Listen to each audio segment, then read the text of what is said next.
के अलावा कोई मुद्दा ही नहीं है, कोई बात ही नहीं है। ये जो भी हो रहा है ये बहुत ही गलत हो रहा है इस देश में, और बिल्कुल इस देश को गर्त में धकेलने का कार्य इस समय हो रहा है। बड़ी उम्मीदों से इस सरकार को हमने चुना था, हमने सोचा था कि ये कुछ अच्छा करेंगे, लेकिन ऐसा कुछ भी होता हुआ कम से कम मुझे तो नहीं दिखाई दे रहा। हो सकता है आप लोग मुझसे असहमत हो, लेकिन जरा खुद से पूछिएगा, खुद किसी दिन बैठ के हिसाब लगाइएगा कि क्या कोई महंगाई कम हुई, क्या कोई एक भी सामान जो आपको आज से 10 साल पहले जिस रेट में मिल रहा था, क्या उससे सस्ता कुछ मिल रहा है?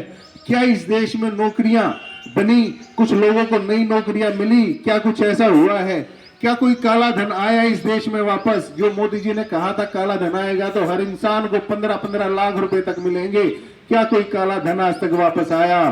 क्या ऐसा नहीं हो रहा कि जहां भी चुनाव हो रहे हैं वहां पर विपक्ष के हर नेता के पास ईडी पहुंच जाती है इलेक्शन से पहले ही, और उनको खत्म कर दिया जाता है, ऑपोजिशन को इलेक्शन से पहले ही खत्म किया जाता है? क्या ऐसा नहीं हो रहा है इस देश में? अगर मैं कहीं गलत हूं तो आप मुझे जरूर बताएं, मुझे जरूर करेक्ट करें। मैं एक पढ़ा लिखा इंसान हूं, मेरा खुद का दिमाग चलता है, लेकिन तो क्या हम ये सवाल नहीं कर सकते अपने आप से? क्या अपने आप से नहीं हम पूछ सकते कि पिछले 10 साल में शिक्षा, क्या आपको कोई शिक्षा में कुछ मिला कि आपको शिक्षा जो है कुछ कम रेट में मिली हो? क्या स्वास्थ्य के प्रति कोई जनता, इस सरकार ने कोई कार्य किया कि आपको स्वास्थ्य के क्षेत्र में कुछ भी मिला हो? रोटी, कपड़ा और मकान, जो तीन जो बुनियादी जरूरतें होती हैं इंसान की, क्या इन तीनों में सरकार ने कोई भी ऐसा कार्य किया जिससे लोगों को कोई सहूलियत हुई हो? कोई आपको घर पे आपके ड्राइविंग लाइसेंस बन के आते हो, कुछ भी होता हो, बल्कि हर चीज के दाम बढ़ा दिए। जो हजार रुपए के चालान कटते थे रोड पे, वो 10-10 हजार रुपए के कर दिए गए हैं, 20-20 हजार रुपए के कर दिए गए हैं। इससे हुआ ये कि लोगों ने ना हेलमेट लगाना शुरू करा, ना पोल्यूशन, बल्कि जो पुलिस वाले बाहर खड़े होते हैं उनको जो रिश्वत दी जाती है, वो रिश्वत की मात्रा बहुत ज्यादा बढ़ गई। जो 100 रुपए 200 रुपए रिश्वत होती थी, वो 2-2 3-3 हजार रुपए रिश्वत लोगों को देनी पड़ती है। ऐसा बुरा हाल हो गया है। हर चीज के प्रॉपर्टी, आप कहीं पे कोई भी जो रजिस्ट्री कराने चले जाइए, सरकारी जो रेट हैं वो कितने बढ़ा दिए गए हैं। हर तरीके से जनता को त्रस्त किया जा रहा है, कभी हाउस टैक्स को लेकर, कभी वाटर टैक्स को लेकर। बिजली जो है इतनी महंगी हो गई है, जो भी बेसिक, जो भी बुनियादी जरूरतें होती हैं किसी भी इंसान की, उन सब में जो है लोगों के साथ इतना बड़ा विश्वासघात हुआ है, और उसके बावजूद भी कोई बोलने को तैयार नहीं। ये सिर्फ और सिर्फ मीडिया की मेहरबानी है। हर वक्त लोगों को गुमराह किया जाता है, एक ही चेहरा हर वक्त टीवी पर दिखाई जाता है। लोगों के मन में ऐसा भर दिया गया है कि इस देश में सिर्फ एक ही नेता है, सिर्फ एक ही पार्टी है जो इस देश का भला कर सकते हैं, और एक हिसाब से मैसेज दिया जाता है कि आप महंगी चीजें खरीदते रहो, आप सब कुछ पैसा अपना देते रहो, नहीं तो मुसलमान आएंगे और इस देश पर कब्जा कर लेंगे। कुछ इस तरीके का वातावरण यहाँ पर तैयार कर दिया गया है। मैं बहुत ही क्षुब्ध हूँ इस व्यवस्था को लेकर, और बहुत ही परेशान हूँ इस व्यवस्था को लेकर। मेरा खुद का मन तो यही कहता है कि विद्रोह करें, लेकिन वही है, जब तक आप सब लोगों का साथ नहीं होगा, कभी आराम से बैठिए, शांति से बैठिए और सोचिए खुद से, जो जो वादे आपसे किए गए थे इस सरकार के द्वारा, क्या वो पूरे हुए? आप पाएंगे कि कोई भी वादा, इनकी कोई भी बात आज तक पूरी नहीं हुई है। इसी सारी व्यवस्था को सुधारने के लिए हमारे नेताजी पिछले 112 दिन से अनशन पर बैठे हैं, 112 दिन से, और अब तक इनकी भी कोई पूछ नहीं है। ये बहुत ही गलत हो रहा है। इस आंदोलन में आप लोग भी अपनी तरफ से साथ दीजिए, जैसा जो भी हो सकता है आप अपनी तरफ से सोशल मीडिया के थ्रू आप इसकी आवाज बन सकते हैं। आप वैसे अपने एरिया में ज्ञापन सौंप पर अधिकारियों को इस आवाज को बुलंद कर सकते हैं। आप सब लोगों से यही प्रार्थना है, इस आंदोलन में बढ़ चढ़ के हिस्सा लें। जैसे भी इस आंदोलन को आप बढ़ा सकते हैं अपने एरिया में, अपने लोगों के बीच इसको बढ़ाएं, क्योंकि इस व्यवस्था को ठीक करने का सिर्फ और सिर्फ यही तरीका है कि इस आरक्षण को हम खत्म करें, ताकि चाटुकार लोग, बिना पढ़े लिखे लोग ऊपर ना जा सके। सिर्फ और सिर्फ जो काबिल लोग हैं, जो काबिल बच्चे हैं, उन्हीं को जो बढ़िया नौकरियां होती हैं, जिनमें बहुत बढ़िया फैसले लेने होते हैं, जो प्रतिष्ठित जो पद होते हैं, उन पर सिर्फ और सिर्फ अच्छे बच्चे ही जा सकें। इस जो SC/ST एक्ट की व्यवस्था है, जिसने इस लोगों को सामान्य श्रेणी के जो लोग हैं उनको बहुत ही परेशान कर रखा है, उनका शोषण चल रहा है, ये किसी भी तरीके से खत्म की जा सके। जब ये दोनों काम हम कर पाएंगे तभी इस देश की अर्थव्यवस्था में भी और राजनीतिक व्यवस्था में भी तभी कोई सुधार आ पाएगा। तो आप सब लोगों से अपील है कि बढ़ चढ़ के इसमें हिस्सा लें और आंदोलन की आवाज को और ज्यादा मजबूत करें। जय हिंद, जय भारत, विजय भारत। साथियों, आपने नियमित सत्याग्रही आदरणीय साथी योगेश संतोष भारतीय की वेदना सुनी। किस तरह से वो देश में हो रहे अन्याय शोषण के खिलाफ संवेदनशील होकर के और उसने अपनी वेदना प्रकट की।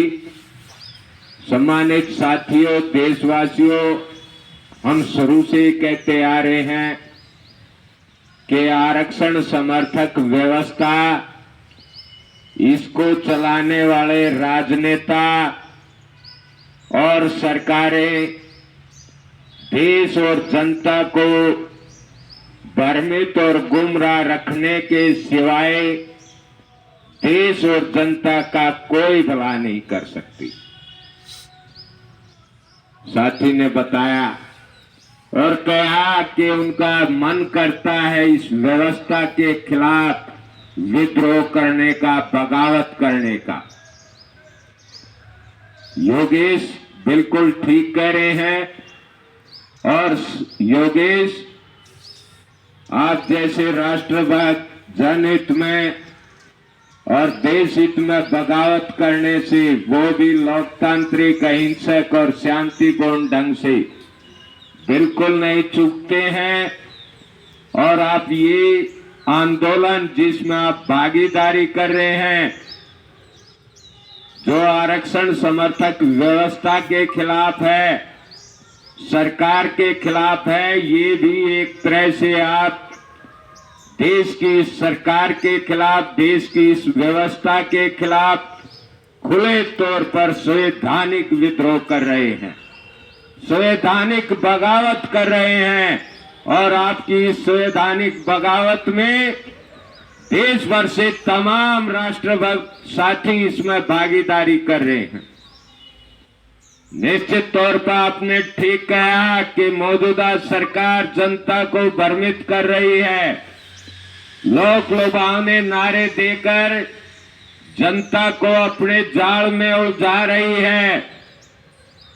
जबकि महंगाई, बेरोजगारी, अन्याय, शोषण, भ्रष्टाचार, बेईमाना, अपराध, आतंकवाद, नक्सलवाद, जातिवाद, क्षेत्रवाद, तमाम समस्याएं देश में लगातार बढ़ती जा रही है। जनता तनावग्रस्त है, भोली भाली जनता है, लेकिन वो जाग रही है। साथियों, निश्चित तौर पर ये आंदोलन, इस आंदोलन की सफलता इस लचर और भ्रष्ट व्यवस्था को बदल करके देश के हर नागरिक की समृद्धि, खुशहाली, एकता, अखंडता और विकसितता के द्वार खोलेगी। शेयर कर दो भाई। और हम उत्साहित हैं। आज 112 दिन योगेश संतोष भारतीय ने बताए, बिल्कुल 112 दिन, 2 अक्टूबर से आज आप नाप लो। शेयर कर दो भाई साथियों, लगातार 112 दिन हुए हैं साथियों। ये आमरण अनशन है, आमरण अनशन। जो सत्याग्रह को जानता है, सत्याग्रह की विधि, शर्तें, ताकत और असर को जानता है, उसको पता है आमरण अनशन क्या होता है। ये सत्याग्रह के शस्त्रागार का सबसे बड़ा अस्त्र है। और योगेश भाई, ये अस्त्र अंतिम समय में ही उठाना पड़ा है इस लचर और भ्रष्ट व्यवस्था की। जो आपने वेदना प्रकट की, देश की जनता जानती है लेकिन जो आपने हिमाकत की, जो साहस आपने दिखाया इस वेदना को सार्वजनिक रूप से प्रकट करने का, ऐतिहासिक आमरण अनशन स्थल पर सरकार के द्वार पर बैठकर प्रकट करने का, ये आप जैसे बिरले राष्ट्रभक्त और यही इस लचर और भ्रष्ट व्यवस्था को बदलने में बहुत बड़ा कारण सिद्ध होंगे। आप हमें फख्र है आप जैसे वीरों पर, और मुझे कतई कोई भी शिकन नहीं, कोई अफसोस नहीं, कोई मलाल नहीं, कोई डर नहीं कि मैं आरक्षण की व्यवस्था के खिलाफ आवाज बुलंद करते हुए, आमरण अनशन जारी रखते हुए, सरकार की अनदेखी के चलते देश के काम आने जा रहा हूं, मतलब अंतिम सांस लेने जा रहा हूं। मैं उत्साहित हूं और इसी कारण से उत्साहित हूं, आप जैसे राष्ट्रभक्तों के कारण।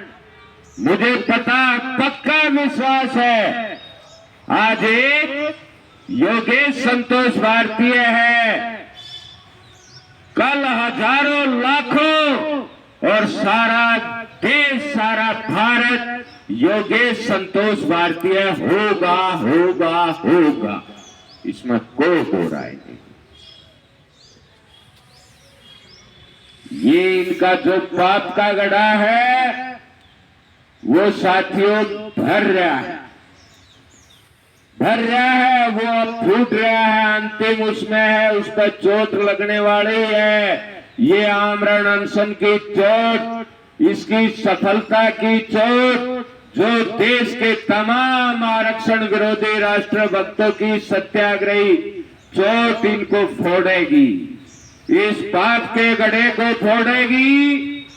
और देश की जनता में जो आपसी भेदभाव है, आपसी लड़ाई है, फूट है, देश से प्रतिभाओं का पलायन है, देश की जनता को अनावश्यक कार्यों से लगातार भ्रमित किया जा रहा है, उनकी अनावश्यक लाइनें लगवाई जा रही है, टैक्स पर टैक्स लगाए जा रहे हैं, महंगाई को दर पे दर बढ़ाया जा रहा है, ये तमाम समस्याएं समाप्त होंगी। साथियों, कल 22 जनवरी को भी हमारे दिल्ली से एडी जोशी जी, प्रखर आरक्षण विरोधी, उनकी सूचना फिर मिली है, वो फिर यहाँ पर आ रहे हैं और वो भी यहाँ पर इस आंदोलन को फिर मजबूती देंगे। पहले भी एक दिन का 24 घंटिया सांकेतिक अनशन करके वो देश की सरकार से अपील भी कर चुके, उसे चेता भी चुके।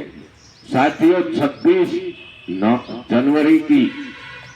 जनवरी को सहयोगी समर्थक राजधानी दिल्ली में संसद के द्वार पर नियमित सत्याग्रह प्रदर्शन इस आमरण अनशन के समर्थन में शुरू कर रहे हैं।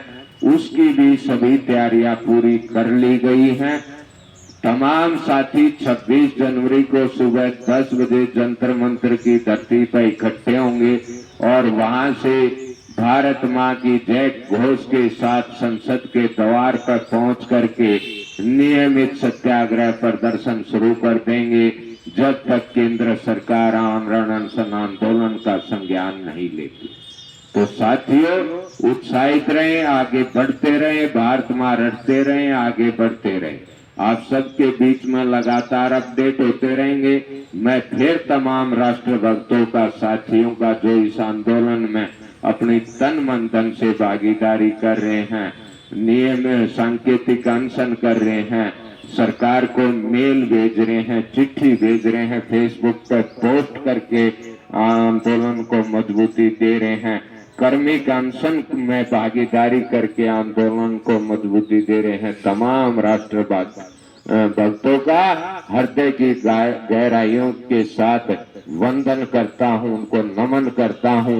और साथियों, आप विश्वास करें, अपने आप पर विश्वास करें, निश्चित तौर पर आप सबकी जीत होगी। आरक्षण की मौजूदा व्यवस्था खत्म होगी, प्रतिभाओं का दमन रोकेगा, गरीब पिछड़ों का शोषण बंद होगा, दलित एक्ट जैसे शोषणकारी कानून बंद हो।